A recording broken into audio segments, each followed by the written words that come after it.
GRE is not required. Fee here is really high. As everyone knows, international students' fee is very high here. Thesis-based programs will have comparatively lesser fees. My program, which is like course-based with work term, I would say there is no scholarship. You have to keep yourself constantly updated. Like every single day it's changing. We have a portal in which we'll have all the job openings there. So with the teaching assistantship, the pay is much higher. The university would help you land on a job, definitely no. To have a comfortable stay, 500 to 600 is a good number. On average, you earn around 1,400 to 500. Hey guys, welcome to College Dunia Study Abroad. This is Varun. Today we have Priyadharsshini, who's pursuing her master's in computer science from Memorial University of Newfoundland, Canada. Hi Priyadharsshini. Hi Varun, how are you? I'm good, thank you. How are you? I'm good, thank you. So Priyadharsshini, can you introduce about yourself and talk about about your background for our viewers? Sure. So as you introduced me, I'm Priyadharsshini. I did my bachelor's in computer science, basically bachelor's of engineering. In the year 2016, I completed in Chennai. I did my engineering in St. Joseph's Institute of Technology, which is affiliated to Anna University. Post that, I started working as a software engineer. I started my career with Cognizant Technology Solutions. After that, I moved to Yala and Brightco. So basically, I have about, you can say 6 years of experience as a software engineer before I started to pursue my master's. So basically in 2022, I decided that I'm going to do my master's, and then I started my hunt for different colleges, and finally I landed here at Memorial University of Newfoundland. So currently I'm pursuing my master's here. Interesting. So you had a freaking 6 years of experience, and then all of a sudden you decided to get back to the books. So before anything, I want to know, like, what made you decide that? How did you take that huge step? Definitely, it's a huge step in my opinion. Yes. So actually doing masters has been in my plans right from the year 2016, right from I finished my bachelor's, right? From that time I've been thinking to do my masters. But as you know, to finish masters, if you have like 1 or 2 years of professional experience, it would be of great value in your resume. Right from application process till the time you land on a co-op in your master's, even after that to get a job, it's of a great value. So I decided that I'm going to have like 1 or 2 years of industrial experience before I take that step into masters. But then my professional experience was really rewarding and very interesting. So that consumed a lot of my time. So that's the reason for that lag. And after that, I just wanted to continue on my dream. So I decided to pause my professional career, and then I took the step. That's interesting, and it's not easy for people to actually, pursue their dream again, even after 6 years when they are in obviously 6 years is like you have settled down pretty much in a good position, if I'm not wrong, and then you are going to give up everything and then come to masters.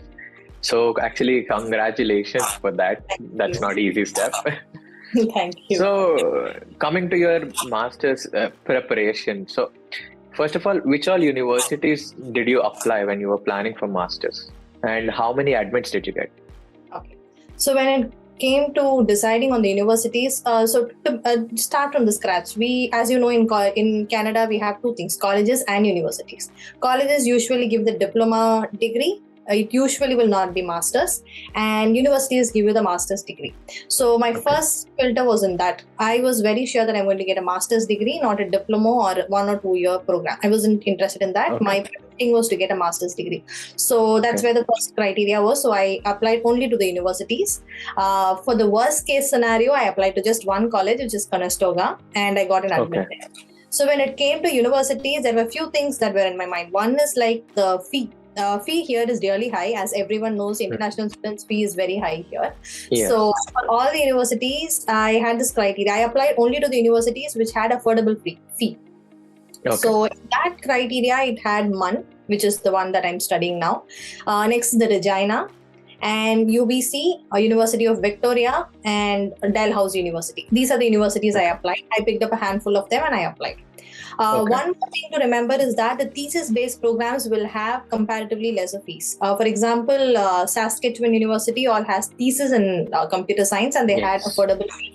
but I was not interested in a thesis-based program because I feel that thesis-based program is suited for someone who is deciding to pursue a PhD in the later stages and then maybe become a professor in the later stage. For that career path, I think that would be a better idea. For me, I was bound to work in the industry in the future. So for me, it was a course-based program. So I applied only to this universities to consider. So out of these, I got a reject from British Columbia because the competition there is like really huge. I got admit from Regina, and Regina, it was data science, masters in data science particular program. I got admit from MUN, and I got admit from Conestoga College, and I also got admit from Victoria. So these are the universities I got admit from. So out of these, I chose MUN. The primary reason is fee. That was the main concern because it was coming out directly from my savings. I wasn't taking a loan or something. So I had to pay, which is affordable to me. So I chose MUN that way. So Memorial University, like, did it offer any scholarships for you that has reduced your fees, or the fee itself is generally very less? The fee itself is generally very less. So 2 years back, it was much lesser. My friends who joined 1 year earlier, they are paying just 50% of what I'm paying right now. Yeah. So when I joined, they had a revision in their fee, and because of that, it was little higher. But even then, I feel it is affordable compared to many other universities. Okay, that's interesting. I mean, like, many people will be looking for that for sure. So for your master's prep, did you give any GRE, IELTS or TOEFL exams? Yes.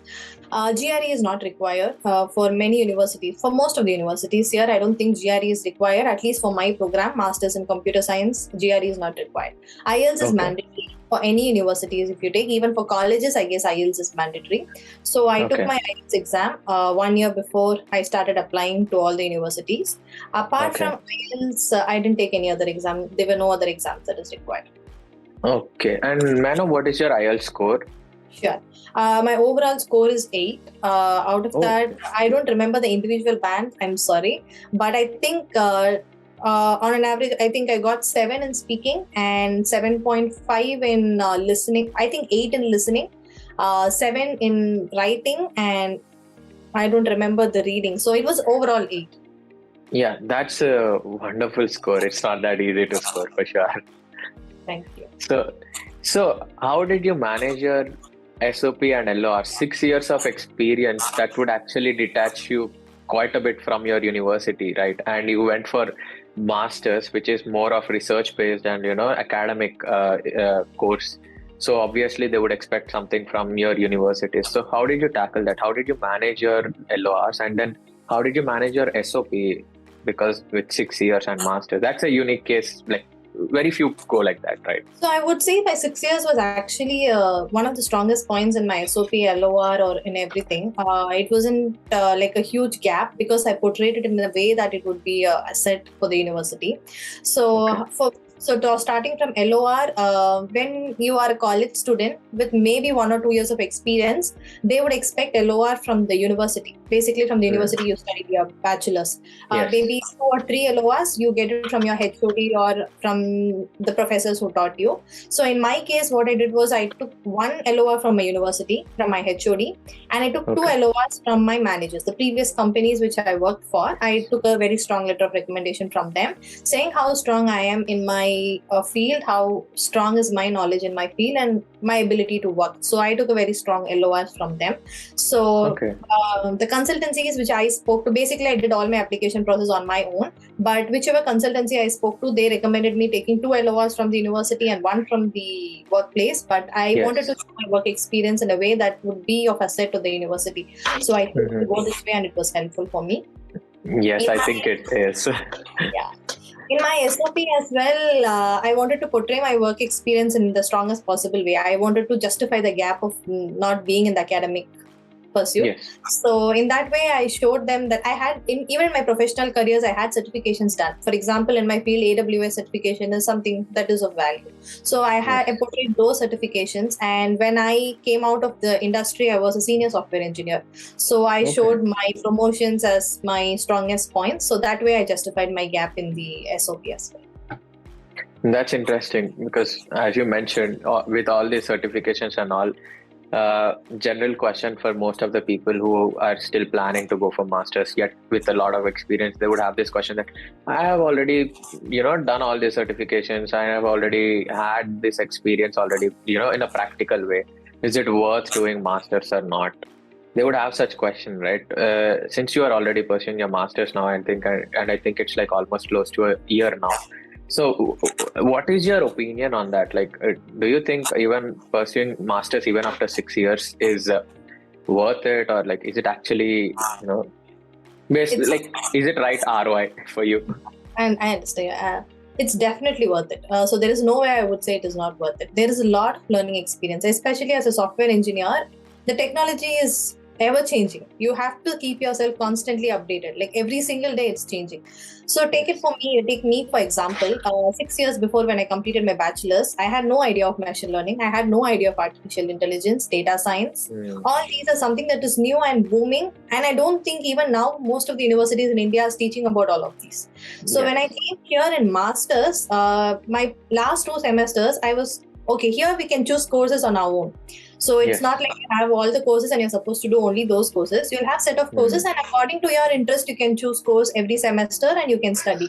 So so basically I had programming experience. I had knowledge about software development. So I didn't choose courses according to that. So I wanted to improve myself on machine learning, artificial intelligence, data science, visualization and stuff like that. So I chose my courses accordingly. So right now my resume is even stronger. So not just as a software developer, now I have experience in machine learning. I have done projects on that.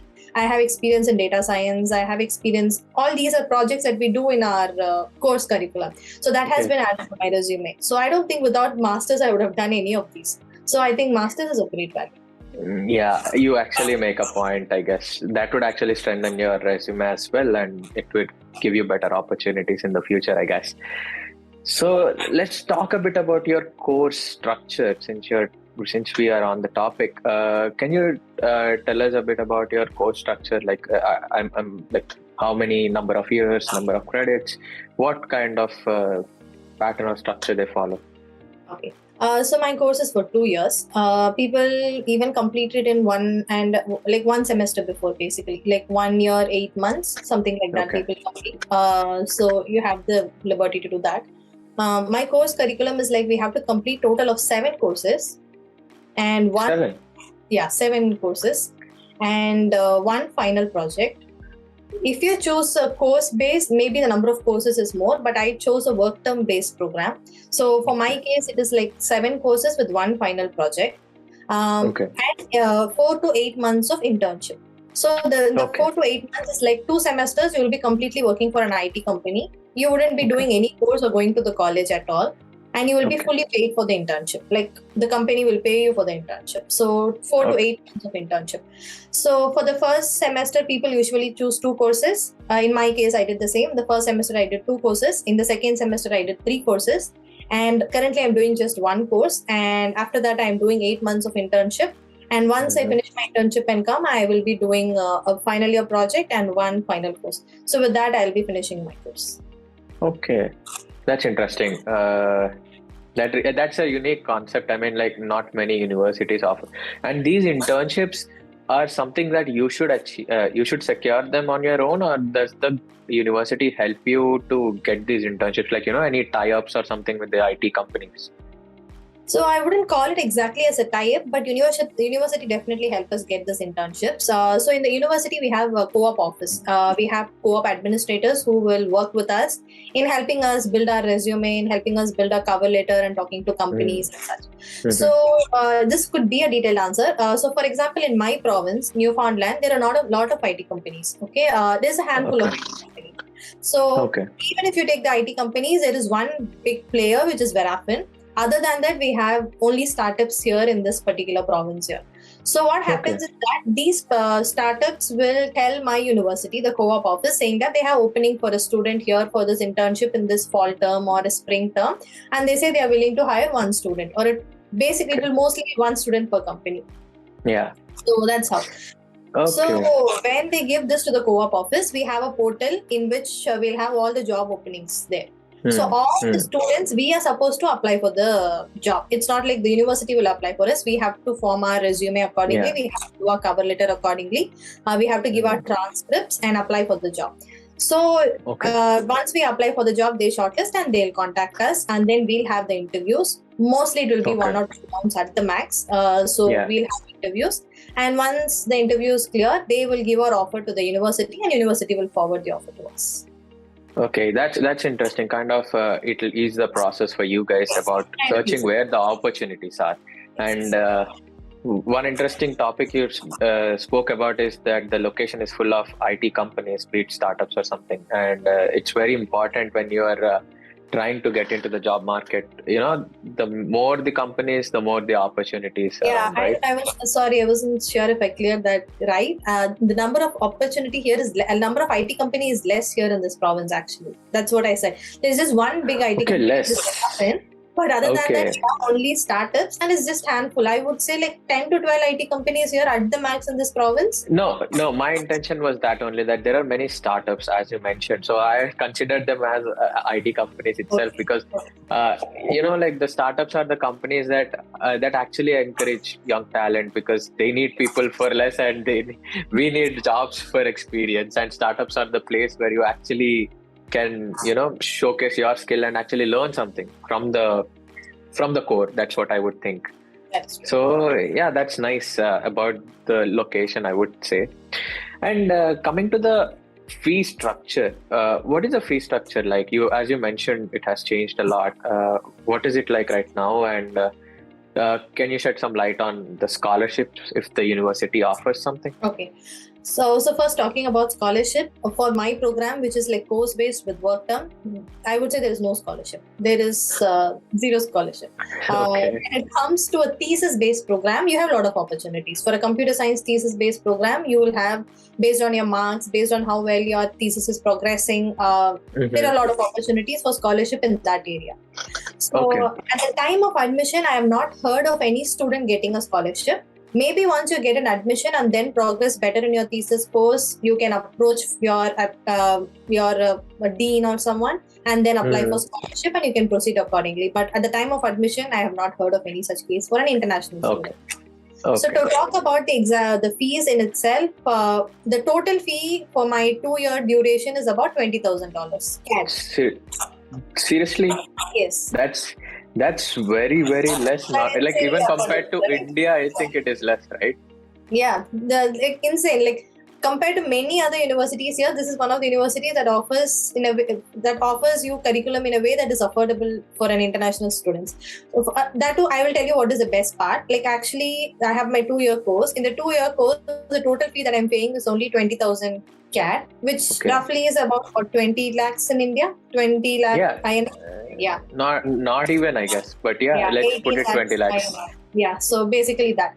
Even the best part is, if you get a co-op, eventually you will land on one. But there are also cases that people are not able to land on co-op this time because of recession and stuff like that. But if you land on a co-op, luckily, you will be able to cover even more than what you're paying for the 2-year in that 8 months duration. Yes. Yeah, that's fact, right? Like general, on an average, internship salary itself would be, even if you count half of full-time salary, and full-time would pay like a 50 to 60,000 at least. That's like 30,000 as an internship, right? That's a interesting point. I mean, like many people should actually look into that. Whoever is like willing to go abroad to study but not able to afford, this university is actually offering a really good opportunity, I guess. Yes. So that's a good thing. Even then, this fees you can reduce, because we pay recreational fees, GSU fee, foreign health insurance. There are certain things which you can further reduce it if you are not using those stuff. It will further reduce your fee to a considerable extent, actually. All right. So you mentioned 20,000 for the including everything, like whatever charge. Yeah. Okay. Yeah, but still that makes it very less. That's for sure. And what about teaching assistantship or research assistantship opportunities? And how easy or difficult is it to get one in your university? It's very transparent here. That is one good thing about this university, because I have my friends studying in different universities and they don't even know about teaching assistantship that is being offered in their particular universities, because It's not very transparent that in other universities, but in my university, I would say how I got my teaching assistantship is that we used to get mailers updates regularly in our mail ID where they say they have opening for this teaching assistantship for winter semester or a spring semester. We get mails. So we just need to be vigilant and be attentive to our mails and respond to them as and when possible, as early as possible, basically. So proactive. Yes, proactive. So when I got this mail, I applied for this. What I did was I gave my resume and I did my teaching assistant. I started my teaching assistantship in software engineering. So with my experience, I showed that as the strongest point, saying that I have experience in software engineering, right from design development and stuff. And I gave my cover letter accordingly to the professor. And then I had an interview with the professor, the course professor itself, and then he was quite okay with that and he gave me that opportunity. So I started my teaching assistantship with that. The best thing about teaching assistantship is like I think no matter where you work here, the part-time pay is just the minimum pay of the province. So in my province currently the minimum pay is 1450. Okay, and that's a decent pay as well, I guess. That's a decent pay. That is good enough to cover your living expense. More than enough to cover your living expense. So with the teaching assistantship, the pay is much higher. Like it would be around, so for me, it was around 27 to 28 per hour. The pay is very good for a teaching assistant here at MUN. And the flexibility, there's a lot of flexibility because they know that you're a student. So they wouldn't overwhelm with you with a lot of so it's a great opportunity. It just sounds like a jackpot to get a teaching assistantship at your university because it's double the basic pay. If that's the case, you're going to save a lot of money rather than spending. That's nice. That's nice. So since when are you doing your teaching assistantship? Did you land up on one before you went to the university or after you went to the university? After I came to the university, the second semester, I landed on this teaching assistantship. First semester, I was doing a normal part-time work. And in the second semester, I landed on this teaching assistantship. So if you don't mind, can we know what were you working in your first semester? In my first semester, I got an intern opportunity in a startup company here, which is Blue Communications. So I started working as a software engineer there. Getting a software job initially is not easy. It was just luck, I would say. I had some reference here and through them I got. So for the first semester, I worked as a software engineer there. There as well, they paid more than the minimum pay. And after that, I got my teaching assistantship. So I left that and I continued working as a teaching assistant. So which one was better? Which one is better? TA or the software engineer? TA. No doubt. Because peace of mind? Peace of mind. I would say I didn't work so much. All that you have to do is just grade the assignments, help students on their projects, clear their doubts when and they ask, reply to mails. It's not such a huge work actually. So, the pay is really good for what you do. Yeah. And I believe your 6 years of experience has helped you so much in landing on these part-time jobs as well. Yes, that's why I said nice. The work experience before we start our masters could be a huge asset when we do our masters here, because my batchmates itself, they are finding it so difficult to find a co-op right now. But I would say my strong points was my work experience. Because of that, I was easily landing on a co-op.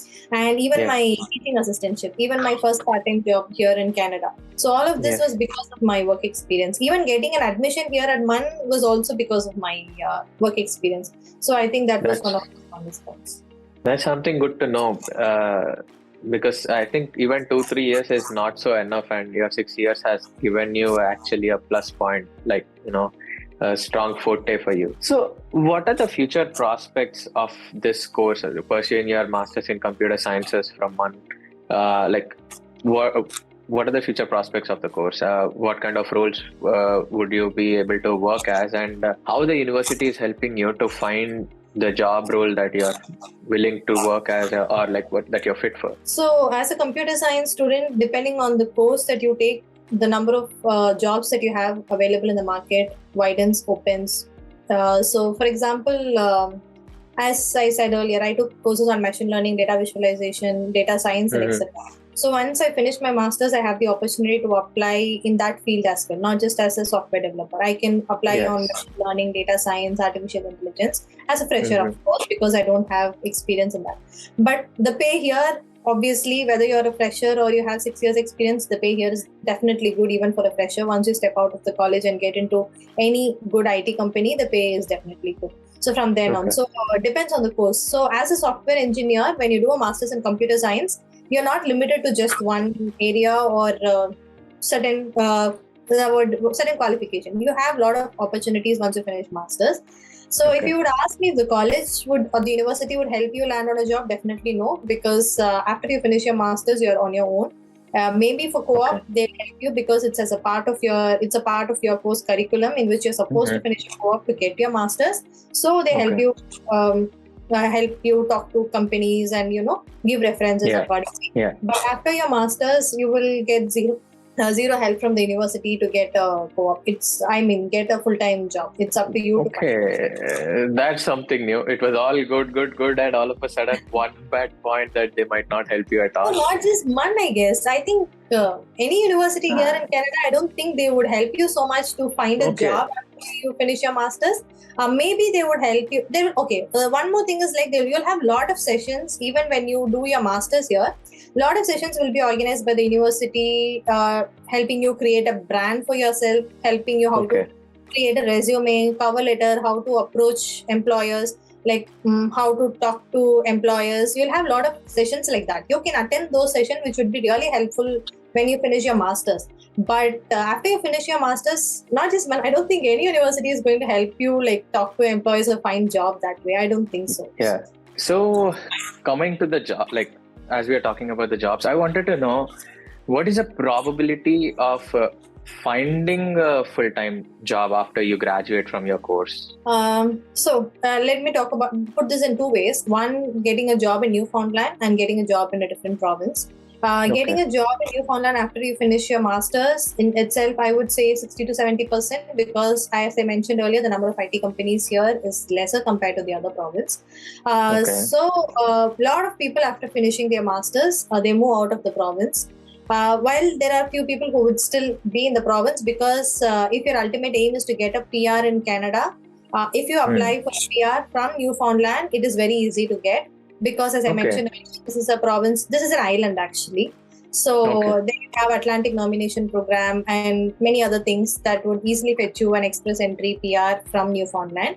So once you get your PR, you can move to a different province, because the wait list of getting a PR from Toronto is very high. But if you're applying from this province, which is Newfoundland, it is very easy to get a PR. I've had people say that they get PR in 3 or 4 months also. So it's very easy to get a PR here from Newfoundland. That's something new that I've never heard from any of the students in Canada. So your PR depends on the province you're applying from as well. Definitely. So a lot of people choose to stay from here and apply for the PR. So talking about the job again, the probability of getting one here is comparatively lesser compared to lesser to other province. But still, I wouldn't say it's not possible. It depends on how well you perform in your interviews and how many companies you apply to and all that. So I had people whoever finished the masters earlier, they were all able to land on one or the other. So I don't think in Newfoundland. In Newfoundland, yes, they were able to land. So Verafin hires a lot of master's students. Actually, after you finish your masters, Verafin hires. So a lot of people work for Verafin, and there are a lot of startups, as I mentioned earlier. So a lot of them go and work there. If you don't land on one, they even move to Alberta. From there as well, it's easier to get PR, because again, Atlantic nomination program happens there. So they work from there, or it depends. So you will eventually land one or the other. Okay, that's nice. And what is the average salary someone can expect once they graduate from MSCS, from MER? So, I had a friend of mine who joined recently in one of the companies after she finished her masters. It is a very small, startup in the sense the number of employees in the startup itself is 4 or 5. That kind of a startup. So even they paid her about 65 to 70,000. Okay, that's pretty huge. That's huge, nice. So that's a very small startup. As an entry level, as an entry level, that too for a really small company, that's a very good amount, I would say. Yeah, that's a very good amount. Does she have any experience, or is she like a fresher? I think she has about 3 years of experience, if I'm not wrong. She definitely has experience, but I'm not sure about the number of years of experience she has. But I Okay. would say on average 3 she would have. And Okay. she just recently joined, and I'm pretty sure she got about 65 to 70K per year. And it's a Okay. very small startup, but the product they have is really good. So she has a huge bright future ahead, actually. Got it. Okay, that's nice. That's really interesting. That's some promising numbers and promising Yes. work exposure, I would say. And so, as you mentioned, there is one company that hires so much. If you what's it? Verafem. And are there any companies like Verafem that continuously, like that, commonly hire people from your university? Like how we have CTS, Infosys, Wipro in India, if I were to compare with one companies here, I can't even compare Verafin to that, because CTS, Infosys, Wipro hires in large, like thousands and hundreds they hire. But here it's not like thousands and hundreds, 10 people or 11, 12 at the max. Okay. So that's the numbers here, the number of people Verafin hires. Other than that, if you would ask me, similar to that, there is none like that in this province. But one such company is CGI. You would have, like, people in India would also have heard about CGI. Yes. That's actually a good one in India as well. So here is one of the biggest companies, like a consultancy. Obviously, it's a consulting company, and they and they hire in large numbers for the master's students, even for co-op as well. So if you get a co-op in CGI, it's awesome because they hire you in co-op, and after that, they even give you a full time once you finish your co-op. So okay, that's nice. You have such opportunities as well. Okay, that's actually really nice.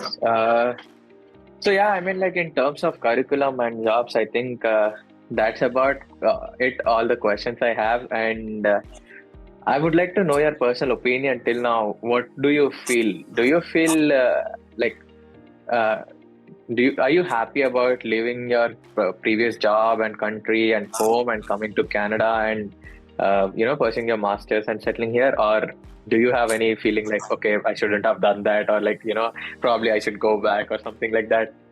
It's always a mix. So I wouldn't say it was all happy moments actually. So being after like working for 6 years, working like my last position, as I mentioned, was senior software engineer. Obviously the pay and everything was good. You were in a comfort zone with family and friends, and you had to leave all of that and come here. So it is always struggle, because you have to adapt to new culture. You have to adapt to new curriculum here. You have to start learning again, which itself is the biggest challenge actually, right? So It has its own fair set of challenges actually. But at the end of the day, if you ask me if it is worth it, I would definitely say it is worth it, because see, Canada has a lot of opportunities. Unlike India has opportunities, I'm not saying no, but Canada has like so much of opportunities here. You have a lot of opportunity to grow yourself as a person. Like maturity level you get, the knowledge you get about your own self, the independent feeling that you get, having achieved something on your own. That is not something that you would feel elsewhere, I would say, because it has its own struggles, right? Along with struggles comes the happiness. So after coming here, even though there was a lot of struggles, I had to adapt, learn and stuff. And at the end of the day, I learned a lot, not just as a person, but even in my academically, professionally, my resume is more stronger now.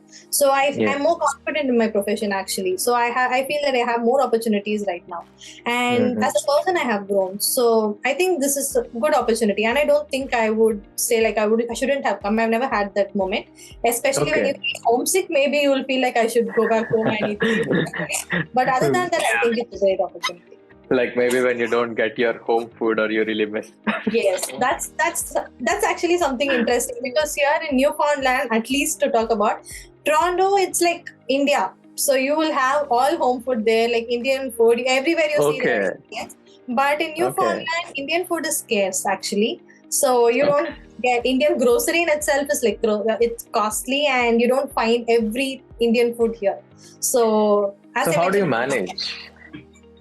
So my parents sent me a huge parcel last month, so it comes handy.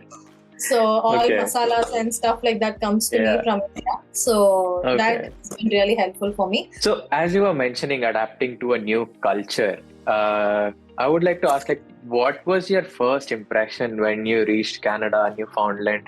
Like, how was it your first few days? What was going on in your head? So I'll talk about my province because I've not been to other province yet. So in my province, I think people are really friendly here, especially the Canadians here are very friendly. So just like you walk on the road, you'll have casual conversation with a stranger, talk about the day, talk about their day. It's like very casual here. So that was something new to me because in India, I don't think we'll just stop and talk with a stranger at all. Even for someone we know, we don't talk. So that is something like totally different for me here. And the climate was really challenging for me. Newfoundland is like extremely cold, I would say. The wind here is like, that's what makes the climate worse actually. So that was very difficult for me to adapt. Like I'm from Chennai, like the southern part, which is like hot all the time. Complete opposite, yeah. It's like complete opposite. And I came here in fall and it was immediately winter and it was like snowing day and night. And it was like completely different for me and difficult for me to adapt actually. But at the end of the day, you have heater and your body eventually adapts. So I don't think it's something that is like just stay home. Just stay home basically. And other than that, I think people are friendly. I think that's very important actually. When you come to a different country and then you don't find the people accommodating enough, then that would be a deal breaker. Actually, it would make it bit worse for you because already you're in a totally different place, right? Yes. So I think all those are good things. And the place is very scenic. My province at least is an island. So any place you go, you'll see the Atlantic Ocean and it's green throughout. Yeah. A lot of hiking areas, trekking areas. Like so beautiful it is here. So that's on every weekend you can just hop on a metro bus and then go travel with your friends. And take a stress break or something. Yes. That's nice. So as you mentioned, it's too difficult to find Indian food or Indian groceries and all. I wanted to ask this, how is the Indian community and the diversity in your university? Like, is it like very less Indians or like too much of Indians? Because you said, unlike Toronto, you have a different kind of group of people in Newfoundland. So how is the community? Like, how diverse it is? It is diverse. So we have a lot of Indians here. People from South, people from North of India. We have everyone. I have my own Indian friends here. So a lot of Indian people are here. So you wouldn't be alone. And what about the other country people in the university? Other countries as well. Like we have people from Africa here. A lot of people from Ghana, Nigeria, and areas like that. We have people from Pakistan, we have people from Bangladesh. I have friends from all of these areas, and we have people from China, Americans. There are Americans also here, and it's diverse. You see people like all around the world, globe, and you make friends with literally everyone, and that's something that you will learn a lot about their culture, their upbringing. You will have an opportunity to learn from them. Their knowledge of computer science would be different from yours. So you have some conversation with them, you will learn from them. And especially in projects that you do for a course, you will eventually team up with someone. I had my project from Bangladesh last semester. So when I was talking to him, I got to know a few things from him. So that way you even learn a lot. So it's diverse here. And you have a lot of opportunities to. Yeah, and I think that is the major reason why you go out of your country to actually gain that exposure, right? Yes. And that's really nice about the university. So, what would you say? What is your class strength, and how many are Indians out of that whole number of people? Okay, so class strength varies actually. Like depending on the course. So we any ballpark number. Okay. So, for example, if you take out of, like, for example, a software engineering course that I did last semester, if I had about 60 people in the class, I would say around 20 would be Indians in that. 15 to 20. That's nice. That's still less compared to many other software courses and universities. It's very less. Okay, that's nice. So let us talk a bit about your living situation. So do you stay near to the university or far from your university? I stay very close to the university. University is like 5 minutes walk. I just need to cross the road and the university is there. Okay, that's nice. Yeah. And like, what type of accommodation are you in? Okay, so when I came here, initially I was living in a basement apartment with two of my friends. It was ladies' apartment, girls' apartment kind of stuff. So I had two of my friends. We had three rooms, one washroom and a living room. So each room I took. Okay, so for anyone coming here, I would suggest taking an accommodation with utilities included. So utilities in the sense the electricity, the gas bill, heating, and all those stuff. Along with that, it is better to take, because in winters, if you pay your own utilities, obviously we'll have a heating to 25 and 30. Yes. And in that case, the heating would be skyrocket. So in that case, it's always better to take along with the utilities. So for me, I took along with the utilities and I paid $550 for my room. After that, my husband came here on spouse open work permit in just 3 months. So after that, we took our own house. We are living in an independent house right now. And it has 2 bedrooms, 1 washroom, 1 living room, and a kitchen. Nothing is shared. It's like individual place, but it's a basement one. And I pay 1,100 along with utilities. So all together. No, that's a decent price. I mean, yeah, that is actually a pretty good number. Finding accommodation here, usually for a person, and I'll just talk about a student coming here. If they are coming to just take one room for them, a very decent house in which like you'll have a very comfortable stay, it would range somewhere around 550 to 600. But I've had people who stay for just 300 to 400 also, if you are ready to, leave out of your comforts. So you can still do that, like share a room with someone, you can still do that. 300 to 400 is also possible, but to have a comfortable stay, 500 to 600 is a good number. Okay, that's still a decent number in my opinion. Yes. Based on the salary that you mentioned, it's definitely a manageable number. Yeah. So based on the salary, right? Like right now the 1450 is the minimum pay. With that, you can easily manage your living expense, provided that you don't party and eat outside all the time. Like you have your own, there should be restriction as a student. So give that with 1450, working 20 hours, you can easily manage your grocery, your living expense without touching on your GIC amount. So that's how I'm managing. So I'm using my GIC amount for the second year fee. So that's nice. So GIC is that mandatory $10,000 and every month it gets deducted. That's the one, right? Okay. So what are you earning per month right now? So for me, it is different because Canada had a rule recently, like maybe 4 to 5 months back, in which they said for people who came before December or who applied visa on a particular date, before that particular day, they are allowed to work more than 20 hours because they had labor shortage here. Yes. So for any part-time, we are allowed to work even more than 20 hours. So I fall under that category. So right now I am working for about 30 hours on an average per week. We have people taking advantage of that, and people really work so hard on a physical thing and physical work, and they work for about 40 hours, 40 to 50 hours also people work. If you are that hardworking, you can still do that. But on an average, if I work for 30 hours, I think I earn around 1,500 to 1,600. Okay, that's nice.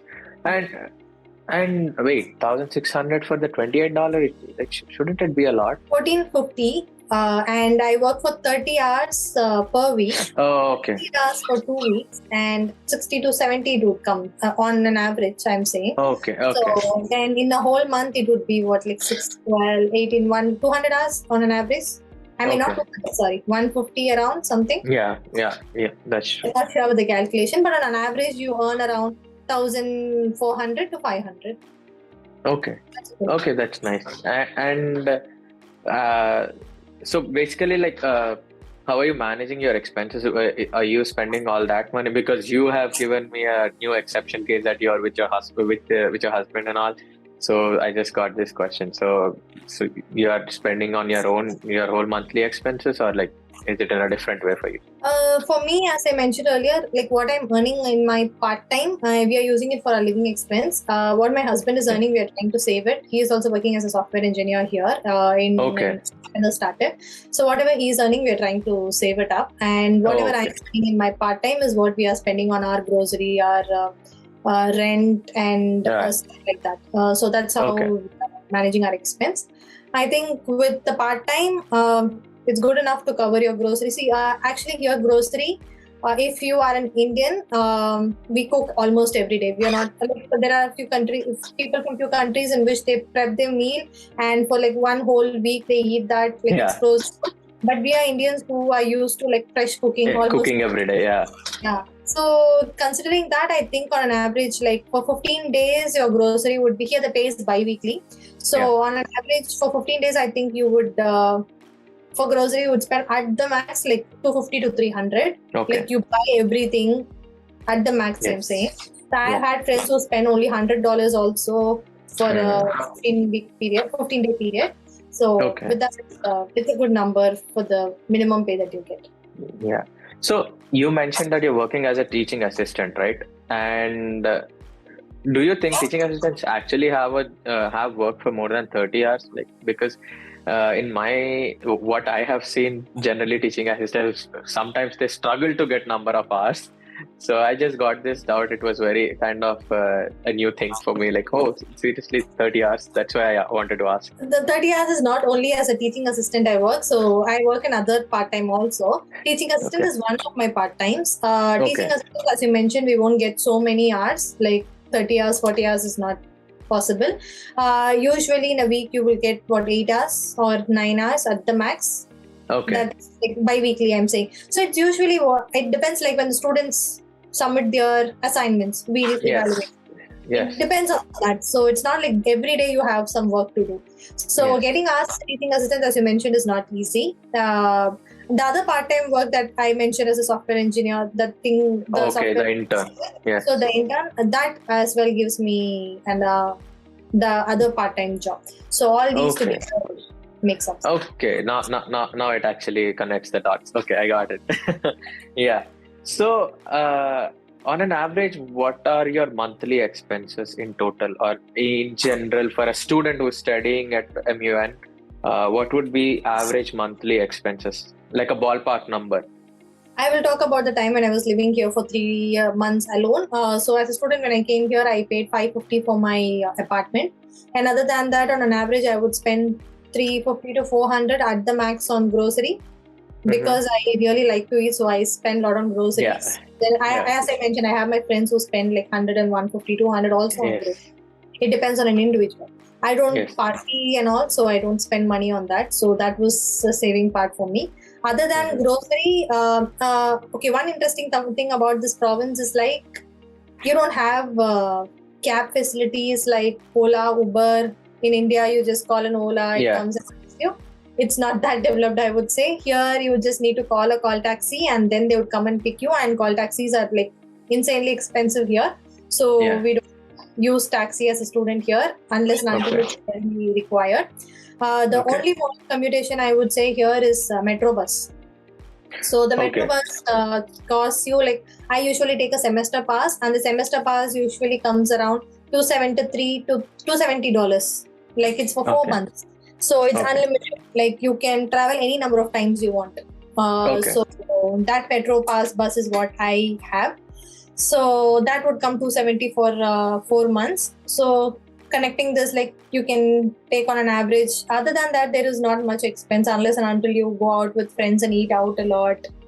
All that could be an expense. Depends on an individual. But if you live a very disciplined and very this way, frugal. You can, So I'm assuming on a rough ballpark number would be like $1,000 to $1,200. Oh, that's too much. Actually, it wouldn't take that much for a student. Actually, I would say 900, 800, 900. Okay. That's a good number. That's nice. So can you share me one good experience and one bad experience you had throughout till now in your study abroad journey? Good experience, a lot of good experience actually. Bad experience, I need to think, but good experience, let me share it first. I get to roam a lot around here. The place is beautiful, so I just go on hike like every weekend. And then if you are a morning person, we just go out. The air is so fresh here. Zero pollution, I would say. The air quality index itself, you can see it's like really fresh. Air is good, and there is a lot of places to go around. Shopping is good. you can spend a lot of good time. I am having like an awesome time with my husband here because it's like beautiful. So that's something good. Other good experience with respect to university and college, that way, if you ask, there's a lot of opportunity I had here, right from volunteering experience, and there are a lot of clubs here. Basically, we have an Indian Youth Association club for which I'm the vice president. So these are all good opportunities that I had to work here. So that further adds to my resume in the future, because here they concentrate not only on your profession and your academics, but also on your voluntary activities. And as a well-groomed person is what they see you in at the end of the day here. So all these experiences have taught me a lot of valuable stuff, I would say. So these are all some of the very good experiences I had. And bad experience is something, I don't know, maybe in certain part-time jobs you go, the international students could be treated a little different from the Canadian people here. But I think that is like everywhere, and you just learn to ignore people at the end of the day. So that is something that every international student will face sometime or the other eventually. But it is not like a survival skill. Yeah, it's like just it's not that cruel, trust me. It's just like little you will feel a little different, but it's just like normal. Even in India we face, right? Sometimes people just say something. Yeah, kind of work politics, you would say, I guess. Something like that. That we face in like some part-time jobs here for an international student. But it is just like, you don't even think about it at the end of the day. So it's... Got it. So you mentioned that you're the vice president for Indian Youth Association for your university. That means actually many people can connect to you through this video, and you can actually help out so many people, I guess. Definitely. So that's what we do in Indian Youth Association. Like people who come here new, they would have little to no knowledge about accommodation here or the opportunities here in the university, immigration issues. All these are something people would have less knowledge on, especially as students. Even when I came here, I required a lot of help from people around. So Indians here are really good. They'll make you feel at home, and they'll help you in whatever possible way, whatever ways possible. So I think like anyone wanting to reach out to know about the university or accommodation here or anything for that matter, I would be more than happy to help you. Yeah, I hope this video will be a shout out for that, and I hope people will connect to you and you can actually help them out. That's nice. And any advices for the students who are planning to pursue masters at your university? Do you have any advices for them? Major things would be like start your application process as early as possible. That way you have a lot of chances for an admission here. I would say MUN is a great place to learn. At the end of the day, your master's degree is of good value, whether you do it at any. And I would say getting your master's done in a university is a good one rather than a diploma course. If you are trying to add more value to your resume, I would suggest this. So start your application process as early as possible. And MUN is a great place to learn. I would definitely say like fees is something that is very affordable. Co-op opportunities, not just co-op opportunities. University has so many opportunities like entrepreneur cell. So this is something that I wanted to talk about. Basically, I have my friends who's developing an app. It is like in the initial stages, but university supports a student who's trying to become an entrepreneur. Like they support a lot. So it was just in initial stages of development, like a prototype or something. He showed it to the university, presented it. They gave about $1,000 for him to develop further on that. So you don't need to repay it, or you don't need to give them back, or you don't need to show your progress or something. It's just a way of making, like, acknowledging your work, appreciate, encouraging you to further become better in that. So the entrepreneurship skill is here, cell is here, a lot of clubs and organizations, a lot of voluntary activities. Like name anything, you have opportunities here. Like anything and everything. So I would say MUN is a great place for that. Now, considering the fee that you are paying, it's a great place. And so for students to come here, I would say we shouldn't be an introvert is something that I learned here, because the more you open, the more you connect with people, the more you make use of opportunities, the better it is for you. If we are trying to just be in our own comfort zone and just try to be ourselves, I think we'll be missing on a lot of opportunities here. So I think we should leave that introvertness and comfort at home in India and here and start. And we have to be a bit upfront and proactive as well. Try to connect to people, I guess. That's very important. Unlike in India, where we are all habituated to this ranking culture, mark culture, which is not not the same here, because Yes. it's like everyone gets the same marks. How different are you is what they look for. That's So I exactly. totally agree with you on that point. That's like something like here you start your life like from scratch, new, you're erasing everything and starting. You don't know anyone, or someone who would judge you in India is not here. So it's like Yes. you're starting fresh. So you can define your character, you can define your life, and you can start like new. Yes. So that is something new, right? That is a great opportunity for you to Yes. Yes. And definitely, those are some really good advices. And guys, I really hope you connect to her. She's vice president of Indian Youth Association, so it's her role to help you guys out. So I hope you guys can get in touch with her and she can help you out. And I hope you don't mind that Oh, that I gave a shout out for you. no, absolutely. I'll be more than happy to do it. Okay. Well, yeah, it was really nice talking to you, Priyadharsshini, and thank you so much for sharing such really insightful information. And honestly, I think MUN is really interesting university based on what you've shared, and I really hope everyone who's actually willing to know about your university would get enough information from this video. And yeah, thank you. Thank you so much. I really hope a lot of people come to MUN after seeing this, and Yes. hope to see more Indian people here in MUN in future semesters. Yep, that's true, and more Indian stores if possible. Yeah. Sure. Yeah. All right. Have a good day. Then see you again. Thank you so much for your time. Have a good day. Bye-bye. Bye.